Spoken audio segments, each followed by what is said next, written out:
السلام علیکم عزیز سامعات، آج میں پھر حاضر ہوں اچھی بات کے ساتھ۔ انتہائی سبق آموز اور لاجواب تحریر ہے۔ حضرت سلطان محمود غزنوی رحمۃ اللہ علیہ اپنے کچھ سپہ سالاروں کے ساتھ جنگل کے راستے سے بھٹک گئے۔ عصر سے وقت تیزی سے سورج ڈھلنے کی طرف گزر رہا تھا۔ سلطان جنگل میں راستہ تلاش کرنے میں سرگرداں تھے کہ ایک ہندو دھرم کی شہزادی پر نگاہ پڑی، جو اپنی کنیز کے ساتھ شاید شکار پر نکل آئی تھی۔ اکیلی شہزادی اور اس کی کنیز اس چیز سے بے خبر دریا کے کنارے پاؤں ڈبوئے پانی میں بیٹھی ہوئی تھیں کہ ان کے پیچھے ایک جنگلی ریچھ پہنچ چکا ہے۔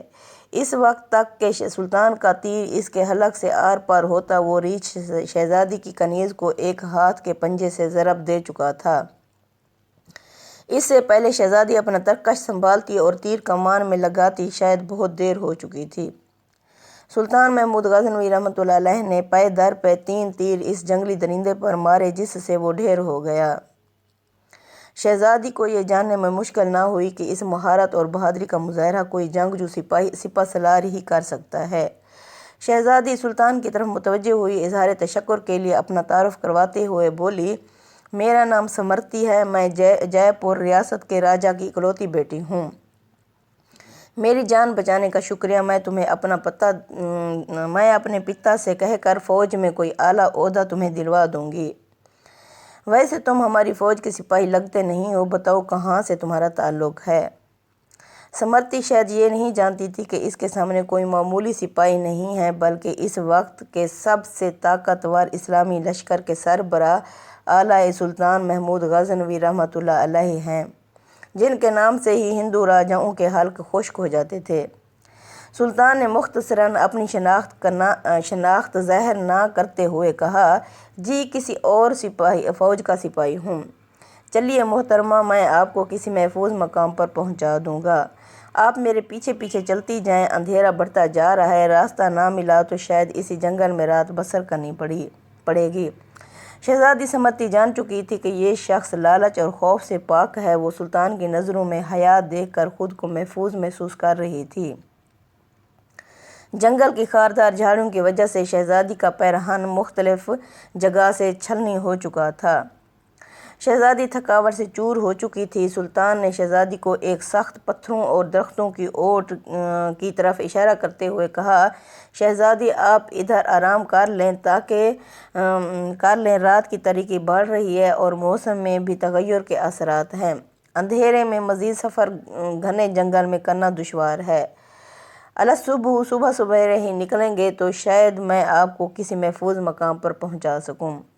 سمرتی کے پاس سلطان پر اعتماد کرنے کے علاوہ کوئی دوسرا راستہ بھی نہ تھا۔ سلطان نے محسوس کیا شہزادی اپنے بیش قیمت مگر قدرے باریک لباس میں جنگل کی ٹھنڈی رات شاید نہ گزار سکے۔ سلطان نے اپنی موٹی چادر شہزادی کی طرف اچھال دی اور مینی خیز نظروں سے شہزادی کو دیکھا، جیسے کہہ رہے ہوں کہ یہ اوڑھ لیں۔ شہزادی نے بلا جھجک چادر اوڑھی اور ٹیک لگا کر درختوں کی اوٹ میں پاؤں پسار لیے۔ اس کی نظریں سلطان کے چہرے کی طرف جمی ہوئی تھیں، جو نظریں جھکائے ایک قریب پڑے پتھر پر بیٹھ کر آگ جلانے کی کوشش کر رہے تھے۔ بالآخر آگ جل گئی۔ اس کی روشنی میں سلطان کا نورانی اور نور سے بھرا ہوا وجاہت والا چہرہ چمک رہا تھا۔ سلطان نے شہزادی سے قطع نظر مٹی سے تیمم کیا اور نماز پڑھنے لگے۔ شہزادی کو جھٹکا لگا، یہ تو مسلمان لگتے ہیں۔ ایک دفعہ شہزادی کانپ گئی، کہیں غزنی کے لشکر سے تو نہیں، وہ تو لٹیرے ہیں، گائے بھینس بکری کا ماس بھی کھا جاتے ہیں، یہ مجھے زندہ نہیں چھوڑیں گے۔ لیکن اگلے ہی لمحے شہزادی اب تک اس کے ساتھ گزرے ہوئے وقت کو یاد کرنے لگی۔ اگر یہ اتنا ہی شفاق اور ظالم ہوتا تو مجھے ریچھ سے نہ بچاتا۔ نہ چاہتے ہوئے بھی شہزادی کا دل پھر سے اطمینان سے یقین سے بھر گیا۔ سلطان نماز کے بعد دعا کرتے وقت زاروں قطار رونے لگے۔ روتے روتے سلطان نے اپنے خنجر کی نوک اپنے پاؤں کے انگوٹھے پر رکھ کر اس کو دبا دیا۔ شہزادی دیکھتی رہی کہ یہ جوان مرد مجھ سے گفتگو میں بے تکلف نہیں ہونا چاہتا۔ صبح سویرے سلطان نے شہزادی سے کہا، اب ہمیں نکلنا چاہیے۔ کچھ دور جا کر سلطان کو ایک سفید پتھر پڑا ملا، جو سلطان کے سپاہی نشانی کے طور پر چھوڑ گئے تھے۔ کہ راستہ اس طرف سے ہے۔ یہ اس زمانے کا دستور تھا کہ ایک طریقہ یہ تھا کہ جنگل میں پتھر چھوڑتے جاتے تاکہ پیچھے آنے والا راستہ جان سکے، گزرنے والا کہاں سے ان کا ساتھی گزرا ہے یہ پتہ چل سکے۔ بالآخر شہزادی اور سلطان ایک ہموار راستے پر آ پہنچے۔ کچھ دور ایک چھوٹے سے گاؤں کے آثار نظر آ رہے تھے۔ سلطان نے کہا، یہ آپ کی ریاست کی حدود کا ہی گاؤں معلوم پڑتا ہے۔ شہزادی، ہاں دیکھتے ہیں۔ گاؤں پہنچنے پر شہزادی نے گاؤں کے مکھیا کو بلوا بھیجا۔ مکھیا اپنے کچھ ساتھیوں سمیت حاضر ہوا۔ شہزادی نے کہا، ہمیں 2 برق رفتار گھوڑے دے دیے جائیں اور کچھ خشک اناج بھی اس سپاہی کو دیا جائے۔ شہزادی نے سلطان سے کہا، اجنبی، ہمیں بہت حیرت ہے کہ تم پر آخر تم کس مٹی کے بنے ہوئے ہو؟ ساری رات تم اپنے خنجر سے زخم کریدتے رہے اور میری طرف کوئی توجہ نہ دی۔ تم چاہو تو ہمارے ساتھ محل چلو، ہم تمہیں انعام و اکرام سے بھر دیں گے اپنی جان بچانے کے بدلے میں۔ سلطان نے گھوڑے پر سوار ہو کر شہزادی سے کہا، شہزادی صاحبہ، زخم اس لیے کریدتا رہا کہ آپ کا حسن میرے ایمان کو زد نہ پہنچائے اور میری توجہ میرے درد کی طرف رہے، آپ کی طرف نہ بڑھے۔ شہزادی، کیا تمہیں یہ موقع گنوانا چاہیے تھا؟ ہم سے تو خلوت میں ملاقات کے لیے لوگ اپنی ریاستیں دستبردار کرنے کے لیے تیار ہو جاتے ہیں۔ سلطان، شہزادی، میں مسلمان ہوں اور محمد مصطفیٰ صلی اللہ علیہ وسلم کا سپاہی ہوں، غلام ہوں۔ میری نظر آپ کے جسم پر نہیں بلکہ خود میری اپنی روح پر تھی۔ شاید میرے جسم سے گناہ کا داغ دھل جاتا، لیکن میری روح پر اس گناہ کا داغ لے کر میں اپنے اللہ اور آخرت میں اپنے نبی کے سامنے کس طرح میں سامنا کرتا، کیسے ان کے اللہ کے سامنے میں پیش ہوتا؟ مجھے یہ گوارا نہیں تھا، کیونکہ الحمدللہ میں ایک سچا مسلمان ہوں۔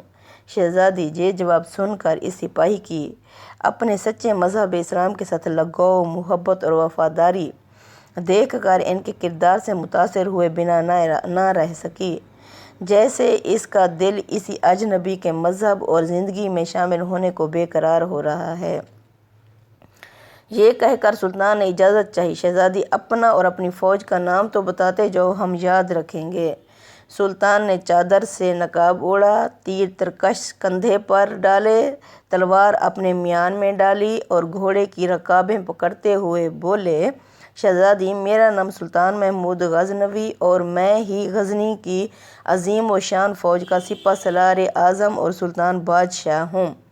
یہ کہہ کر سلطان نے گھوڑے کو ایڑ لگا دی اور سرپٹ دوڑتے ہوئے آنکھوں سے اوجھل ہو گئے۔ اللہ اکبر، سبحان اللہ، ماشاء اللہ! یہ تھے اللہ اور اس کے رسول صلی اللہ علیہ وسلم کے سچے وفادار۔ ایسے تھے اسلامی سلطنت کے حکمران اور مسلمان بادشاہ اور کامل ایمان والے۔ آج ان کے نقش قدم پاک پہ ہم سب کے لیے راہ نجات ہے۔